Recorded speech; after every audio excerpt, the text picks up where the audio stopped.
You are Locked On Lakers, your daily Los Angeles Lakers podcast. Part of the Locked On Podcast Network, your team every day.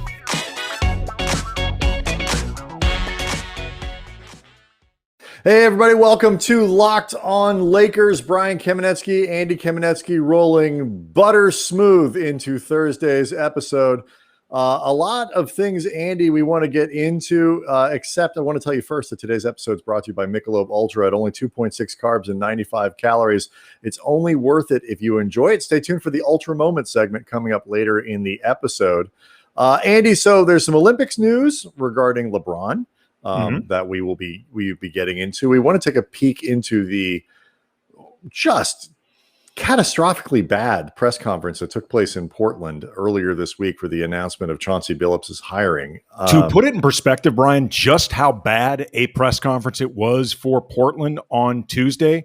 You may recall when the Lakers introduced Frank Vogel, that thing was a farcical train wreck bleep show because everybody was there to ask questions of Rob Pelinka, none to Frank Vogel. And comparatively, they crushed that thing. Absolutely. Compared to what happened in Portland. It just what we saw, and we'll get into it, before the end of the show. What we saw there, not only was just a bad performance, it was a real misunderstanding of certain things that are certain realities of today that teams have to understand, not just about sexual assault allegations or serious things like that, but just about what is and what isn't important anymore, and the accountability that teams and the standard that they're going to be held to. So we'll get to that. But first, Andy, the big news of Wednesday was the Lakers bringing in David Fizdale, Woj at ESPN. I believe was the first to report that David Fizdale, former Miami assistant, former head coach in Memphis and in New York, will be joining Frank Vogel's staff to fill the space left by Jason Kidd, who's now, of course, the head coach in Dallas. Overall, we're talking about a guy who had a lot of suitors. I think it was Mark Spears at ESPN reported that he turned down, Fizdale did, more money to come to LA. Indiana was willing to give him more money to join. That's where Carlisle landed, joined that staff. But Fizdale, LA guy, wanted to work again with LeBron. They did that together in Miami with obviously a lot of success. He decided to choose the Lakers. What were your kind of immediate reactions when you saw the news? Just that when I was starting to, do some research on Fizdale again, he's somebody who has commanded a lot of respect around the NBA for like the last 10 to 15 years. But just in going back and seeing some of the stuff that was written about him, or, write-ups from people like Kevin Arnovitz, who, by the way, is a must-read every offseason. He comes out with a piece about coaching candidates. It's always just an incredible breakdown. I'm not saying this just because he's our friend. It's terrific. He's known David Fizdale as just an all-world communicator. Like that. That is one of the things that you hear about him from all these different stops, that he's just an incredible basketball mind who communicates his mind extremely well. And he forges really strong relationships. We're going to get into one that wasn't as good, but whether you're talking about with LeBron, with Dwayne Wade, I saw Chris Bosh on ESPN, I believe on The Jump with Rachel Nichols, talking about David Fizdale, Udonis Haslem, like a lot of guys. I thought it was really interesting how many guys from Miami loved him, because that is an organization, as much as any in the NBA, that values culture. And it sounded like David Fizdale was a really important part of that. Right. And look, before we get to this and we've talked a lot about an offensive coach and all this other stuff, and we'll get to that in a second.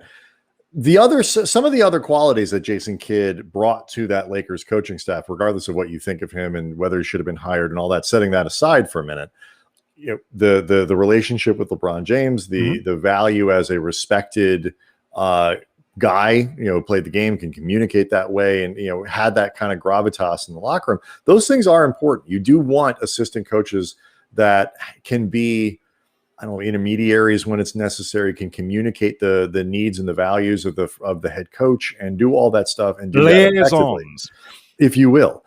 And Fizdale is as good as anybody in the league with that. I think some people will look at his record as a head coach And look, he had two ultimately disappointing stints. First with Memphis, where the first season was good, and the second season didn't make it through. He was canned pretty early in that. New York, terrible team, rebuilding quickly. Had a terrible first season, and again canned relatively quickly in the second one. So, but to be perfectly honest, Andy, his success or failure as a head coach doesn't really matter that much for this situation because, as we've talked about, they didn't need to replace Kidd with somebody who could be a head coach in waiting.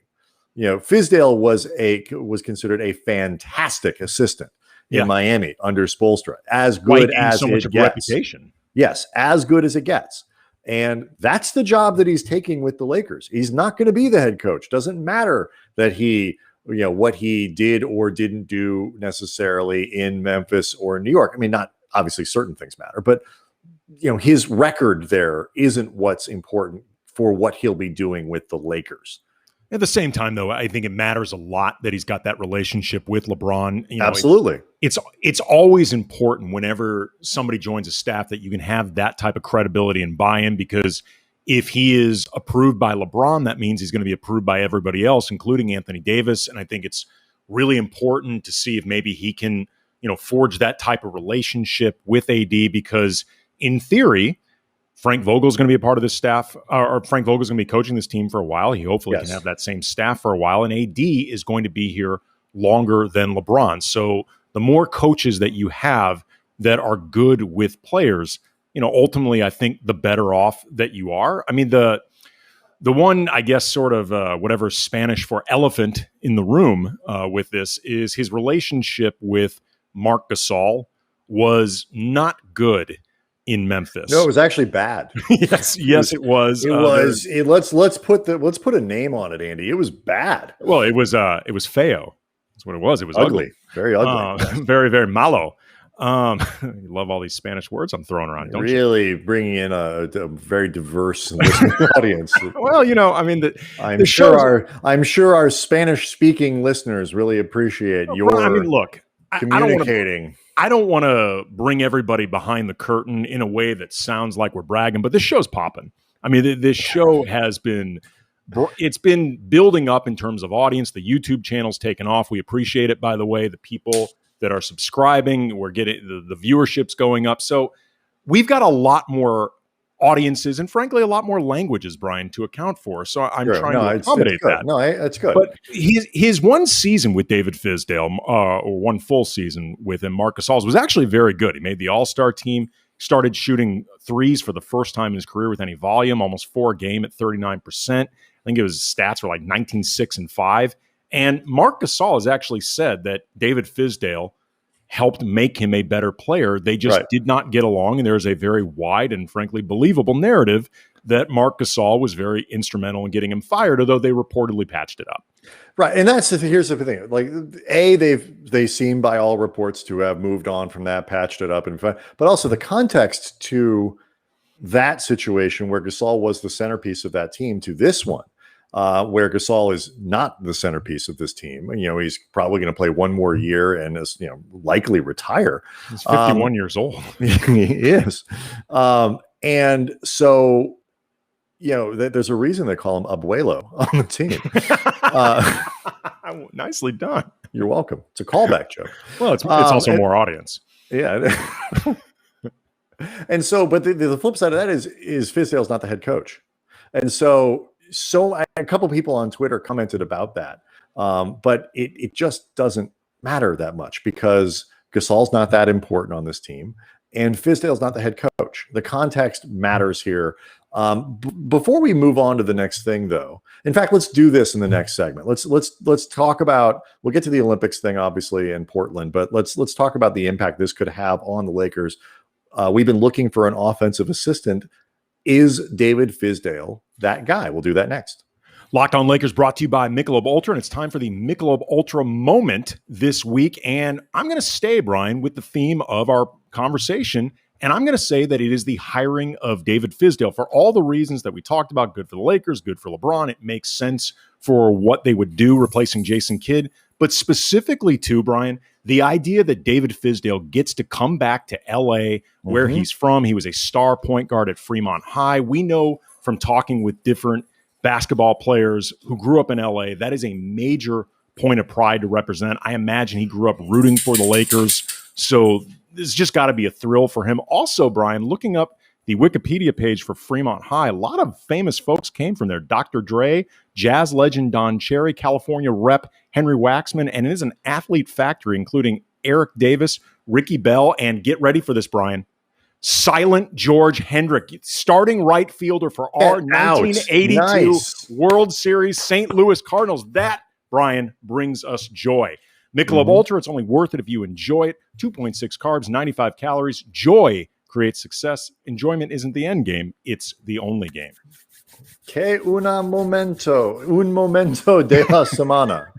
I believe that's correct. What a moment of the week. Yes, it was. Yes, it was. Un momento de there's going to be a lot of joy and passion for the Fizdale family and frankly for LA. I think it's great. And to everybody out there, I say, lo siento. Yes.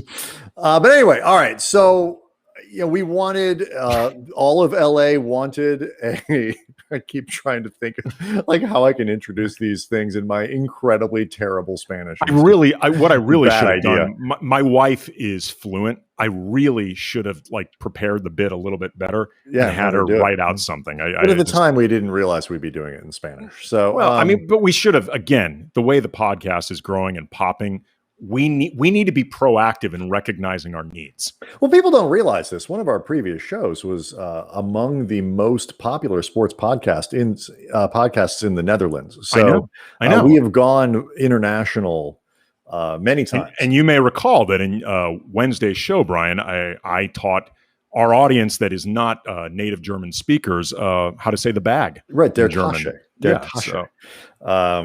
It's you can get all of the Lakers information that you need, and also it's like doing a Babbel course or a Rosetta Stone or Duolingo. Yeah. It's really, we are saving everyone out there money. Yes. So is Fizdale, though, the offensive mind that you think the Lakers need? Is he that guy? Is he not that guy? Is he close enough to that guy? What do you think? I don't know. He like we talked about earlier, he had been credited for bringing some pace and space to Eric Spoelstra as part of the staff with kind of bringing the sort of getting Spoelstra out of the idea of guys needing to be in specific positions, if whatever that might be, really unlocking some of the potential of that roster. Right. And he did help make Marc Gasol into a bit more of a modern five, as modern as Marc Gasol can be at his size and lumbering pace and all that, but he did make him a bit more of a modern five. But a lot of the type of changes that David Fizdale brought to Miami and that philosophy is so commonplace now. I don't know necessarily what that means for this team, but it's always hard to know exactly how much of it will matter with a team that is so built around LeBron specifically. What I hope for is just that Fizdale can bring creativity around the edges, because it's not likely going to be him coming up with these revolutionary sets that Frank Vogel never would have come up with on his own. Right. But I'm hoping that it's just, we talked about this early in the week, more creative ways that you can use Anthony Davis, different ways that you can find more effective shots, more effective use in the pick and roll. Yeah, exactly. Some of these things are personnel based. I mean, some of this is to make certain things work, to unlock different sets, to unlock different movements and different actions. You need guys who can hit shots. So you need somebody who's an excellent back cutter, whatever, have those kinds of instincts. It's the Lakers have a few guys who are good with stuff like that.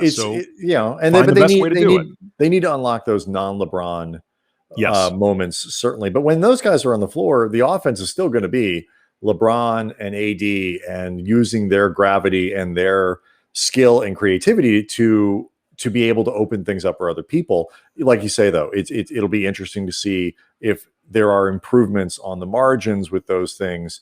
And what impact he has, but there's also, that communication becomes important. Assistants Well, help with that, and so it's good. It is a good thing that he and LeBron have that strong relationship. I was just going to say, mandatory. If there's anybody, Brian, who at least in theory would be good at coming up with the best ways for guys to play off LeBron, it would be somebody who has the type of experience that Fizdale had. Right. The best ways to utilize Chris Bosh and Dwayne Wade Yeah. and the role players like Mike Miller, Shane Battier down the line. That goes back to my point about personnel. I mean, part of the reason that, to his credit, I guess he was, part of that movement to get Spoelstra to open things up a little bit more and let more guys do more things. It's not all about like how fast do you go, or you running up and down the floor or whatever, but to get out of traditional patterns or whatever it might be. It helps when you have a bunch of really multi-talented, multifaceted players like LeBron James, Chris Bosh, Dwayne Wade, who can do a ton of different things. Lakers, Anthony Davis, he has certain flaws, how well he recognizes and passes out of double teams, but for a 7-footer is remarkably talented and versatile and can do a lot of stuff. So I'm excited at what they could do. Some quick news on LeBron before we move to the next thing. There was a report today that LeBron is kind of officially no longer going to participate in USA basketball. We knew he wasn't going to be on the Olympic team this year. As he famously said, he'll be basically promoting his movie instead. Yes. So, he's got a big game against the Goon Squad to worry about. I guess the surprising thing here is the idea that LeBron James not only could play on this Olympic team, would be like totally welcome on it and one of the dominant players on it, were he willing to go play it at 36 years old with 11 billion finals trips and all that. It's just another remarkable thing about LeBron. Yeah, it's the idea that it's not crazy to put him with that type. I mean, it's crazy in the sense of just player safety and the Lakers' goals of trying to maximize LeBron's window with the team and have one more real legitimate shot, if not two more, however many more at a championship. And reminder that today on the road to the finals, our NBA playoffs coverage brought to you by Michelob Ultra. It's only worth it if you enjoy it. Thank you. 2.6 carbs, 2.6 carbs, 95 calories. We can all enjoy the games a little más this season. This is good. Thank you. I hope this is joyful to our Spanish speaking. You know audience. what? Joy. Yeah. It's the whole game. It's the whole thing. It is. Let me ask you this question though. Obviously I think we both can agree it's a good thing that LeBron's not playing Team USA, needs to heal. No business doing that whatsoever. No. Good thing that Anthony Davis isn't playing for Team USA with the hamstring and all the stuff and needs to recover. We're all happy with that. That would be a fireable offense for Anthony Davis to play in the games. Like that would be we're not going to cut your contract, because you're Anthony Davis and we know what you mean to this team, but we are going to do our best to scare you in a very sternly worded email that you should not be playing. I mean, it would be absolutely irresponsible for Anthony Davis to participate with Team USA this year. It just is. So let me ask you this question. Sure. Have we reached a point where, as a fan of a team, at least a team that has championship aspirations, I mean, if you're a star of the Orlando Magic, go play in as many international tournaments as you want. It doesn't matter. But if you're a fan of a team with genuine title possibilities, Ross. Right? I mean, do what you got to do. Zach LaVine, play as many Olympic games as you want as long as you play in Chicago. It doesn't matter. Mm-hmm. But if you're one of these other teams, do you actually want your stars playing in the Olympics? We all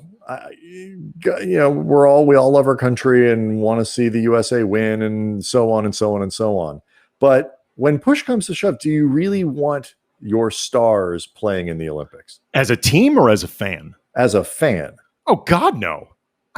I mean, look, I'm the wrong person to ask, Brian. I don't care anyway. I don't care about the Olympics. I never have cared about the Olympics. I likely never will, except for the sports where this is your one opportunity to do it. Like Olympic gymnastics, I'm not going to pretend that I keep up with the ins and outs of it, But I do recognize Locked On Gymnastics will not be hosted by Andy.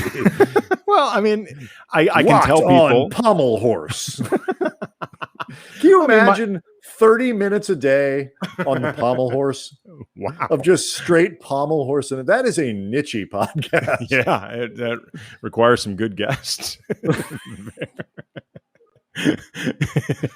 That is you got to really know your proverbial shit to pull that off. Yeah. But I have never cared about sports in the Olympics that's not your main entry point to them. And for something like basketball, like as much as if you go out and win the gold for the country, that's great, whatever. And people keep track, but it's not the same as winning a title. The NBA is the be all end all of professional basketball on this planet Earth. It just is. Like I'm not saying that from a Americanized, westernized point of view. It's just factually correct. Winning an NBA title does more for a player's legacy than winning Olympic gold. There's no question. So it's not that moving to me. Like when Kobe helped that team win in 2008, that was really exciting. I mean, after the LeBron's Olympics, Andy? Right, exactly. But what was exciting about that to me was mostly the game. Like the game itself, and also the backstory of what Kobe had been through that summer. That was the summer of the radio tour when he had demanded the trade, and there was a lot of negativity swirling around Kobe at that time, and both perception of him, but also kind of what he was dealing with in basketball. Right. And it was cool to see him at the center of that type of winning in a really amazing game against Spain. But the idea that it was that exciting to me because America got the gold, like, honestly, no, I didn't care. I mean, I don't care about it on those levels. And ultimately, I'm a league guy. Right. I'm a leagues guy. Right. And I'll say this, like, I agree with you. My answer is, if I could choose, and I think with teams, if you injected all of them with truth serum, any team with a star on a contending team that has a chance to go like really win something, they're all would probably prefer they skip it. Yeah. Teams that, with players who, where the team's not that good. And like, this is some of the good press they can get, Jeremy Grant, the Pistons are like, yes, go Jeremy Grant.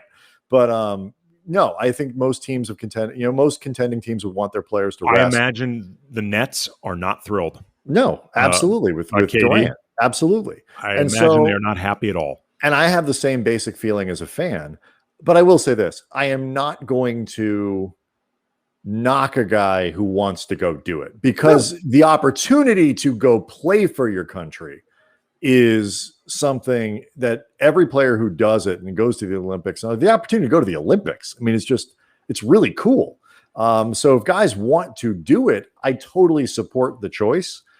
I would just, as a fan, I'd be more than happy to let them stay home. All right, let's wrap things up by talking about this Portland press conference, because I think it was indicative of Neil Olshey missing the point on a bunch of levels, but really a new wave of what matters in the NBA and how things need to get talked about and how teams need to adjust to it. We'll do that next. I want to let you know that Locked On Lakers is brought to you by rockauto.com. Andy, I'm not a car guy. I think most people know that. And so when I go places, I got to fix something with the car. I need to ask questions about the car. I don't want to go into a place where they're going to be really pushing stuff, maybe selling me extra things, stuff that I don't think I need, but maybe could be convinced I'm spending extra money. They don't do that. rockauto.com. You have everything that you need right there on the website. You got a computer with you at home. You got it in your pocket with your cell phone, whatever it is. You can go to Rock Auto, get reliably low prices, 20, 30, even 50% lower than chain stores or a new car dealership. And they got everything that you're going to need, whether it's for your daily driver, your classic, your truck, whatever it is. So go to rockauto.com right now and see all the parts available for your car or truck. Write Locked On in their How Did You Hear About Us box so they know that we sent you. Amazing selection, reliably low prices, all the parts your car will ever need, rockauto.com. I think we can all agree, Andy, the introductory press conference for Chauncey Billups was a terrible moment for the Portland Trailblazers. I mean, they were already dealing with a ton of controversy in terms of this hire because the attention that was being paid towards a 1997 accusation of sexual assault against Chauncey Billups during his rookie season when he was with the Boston Celtics. It was settled out of court a few years later and frankly largely forgotten about. Yeah, but if you when you go back and you look at it, the details of that alleged incident are disturbing, and right. They deserve they deserve a reckoning, and they deserve to be asked about. And what was crazy, and also really quickly, I was sure. going to say that in terms of the controversy that came from this, it ended up ensnaring Damian Lillard, yes. who had been on record as saying that he wanted Chauncey Billups, and then he claimed to be unaware of this incident in Billups' past. And frankly, I believe him because I had completely forgotten if I even knew that this happened at all. Most people, I think, were unaware of it, but he ended up getting very defensive about his perceived role in this. So again, there was a lot for the Blazers to try to do in order to fix the perception of this decision that they made. And let's just say they did not do a lot of good fixing. They needed to do some damage control with their fans and explain things to a segment of the fan base that was very put off by the hiring of Billups. And they needed to do some damage control with their star. What was surprising to me for a team, especially a team like the Blazers, who are not run by idiots, is how surprised and unprepared they seemed to have an honest and full accounting of the process. And look, Neil Olshey, it's been reported, it's not just the Blazers saying it. There's information like they did a background check. They hired a firm to do it. They went and, the Blazers didn't ignore it. But when they were asked about it, when Neil Olshey was asked about this, it was Sean Highkin of Bleacher Report who asked Neil Olshey about it. He basically said, you're just gonna have to trust us. Like, this is sort of the information, how we did it, all that stuff, how they do it's proprietary. You're just gonna have to trust us.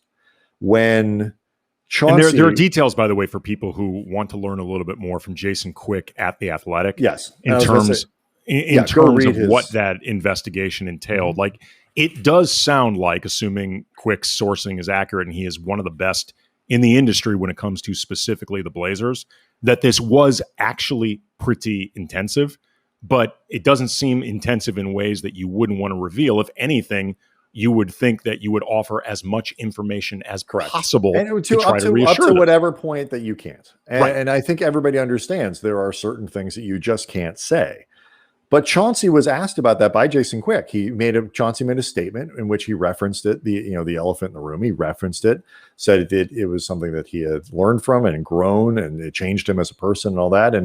And Jason Quick followed up with the question of okay, how? Not even in a combative way, but in a responsible, that's the natural follow-up question. Yes, it is. Chauncey seemed fully prepared to answer that question. If you watch the tape, you can see his mouth beginning to move to answer the question. And Blazers PR shut it down. And some people are suggesting even that it was like a Neil Olshey sort of signal to do it. But regardless, I think it actually was. It might have been. Neil Olshey starts drinking from this bottle of water in a very demonstrative manner, then looking over in the direction of the PR rep, and you can hear her voice coming from the direction that Olshey is looking. And it felt like this incredibly obvious signaling that was just amateurish and clumsy. I was surprised at how they seemed unprepared. If you are going to hire Chauncey Billups, you got to answer all the questions. I saw a couple of people on Twitter said, how many times is he going to have to answer this? Set aside from that actually he hasn't had to answer it very much at all over the course of his career. Fine, whatever. In this particular case, like the answer is as many times as you have to in the frame of this press conference, because your fan base wants transparency, because what you're doing, it's not like hiring Chauncey 10 years ago or signing him or what it is. People care far more about these types of allegations, as they should, than they did 15 years ago or 20 years ago. And if you're going to be Neil Olshey, who seemed very dead set on hiring Billups from the beginning, you got to answer every question. Well, you got to open up the book. Brian, forget the idea that you have to answer every question. You have to answer a question. Because Jason Quick's question, that follow-up to Chauncey Billups, which, his opening statement on this, he sounded, I think, sincere, whatever. But this was Chauncey Billups in control of that situation. He's the one putting out that statement. And I mentioned this not to, again, try to undercut his sincerity or cast any type of doubt to it, describe motives. In my mind, very little of this really has much to do with Chauncey. Right. But just saying to this point, Chauncey Billups has not actually been asked a question about this at all. So the idea that you are not prepared to be answering questions on all this, it's even a step further. It's actually you are unwilling. At this point, they were unwilling to have Billups answer and talk about this incident that they know is the biggest sticking point to him being named the head coach for the Blazers. Yep. And for very good reason. And I tweeted out afterwards, that moment, it was a bad look in terms of projecting organizational accountability, which should have been their number one goal in this thing. Like, you're not going to satisfy people in terms of this. You're not going to satisfy everybody, because I got asked a few times on Twitter, what would have been a satisfactory answer? Like, how are you supposed to satisfy people? And I said, the goal should not be the primary goal, satisfying people, because that's going to be impossible. The primary goal should be accountability. And as I said, this is a bad look in terms of projecting organizational accountability. But to whatever degree that you care about him in this situation, heavy-handed interference does Billups no favors whatsoever. Absolutely. So if the goal here was to protect him by shutting down literally the only question he was asked, they failed Billups miserably there. And by the way, and throughout the process, failed to make life easier for Dame. They like all of this stuff. Just and the arrogance of Neil Olshey, who we got along with just fine when he was in LA. We had conversations with him. He was helpful to us at times. He did interviews with us at a time when we were not necessarily the biggest names in LA. Not like now. Yeah. And, so multilingual sensations. International. Yes. But Grande deals. What this is, teams need to adjust. And this isn't, woke culture and this and that, whatever. Like, we live in an interconnected world where information is out there, where, the choices that you make as a business are out there and plain to see. And if you do things that are going to be controversial, you're going to have to answer for them. And we talked about this before. Am I the person to say that Chauncey Billups should not be allowed to be the head coach of an NBA team? I am not.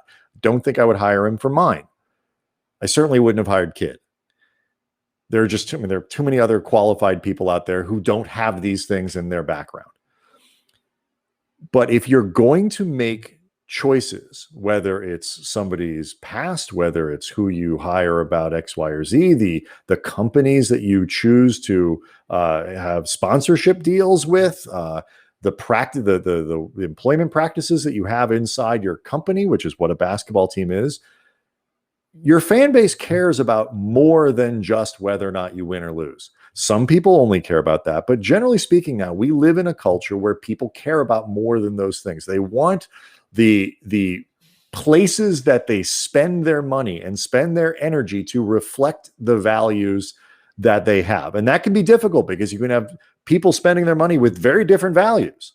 But that gets back to the accountability question that you had. Like, if you're going to do things, you have to be willing to explain them. Nobody was well served in this thing, whether you're talking about the Blazers, whether you're talking about fans, whether you're talking about women sensitive to this issue. Nobody benefited from this press conference at all. Absolutely. So that was a disaster. And they're taking rightly a lot of crap for it.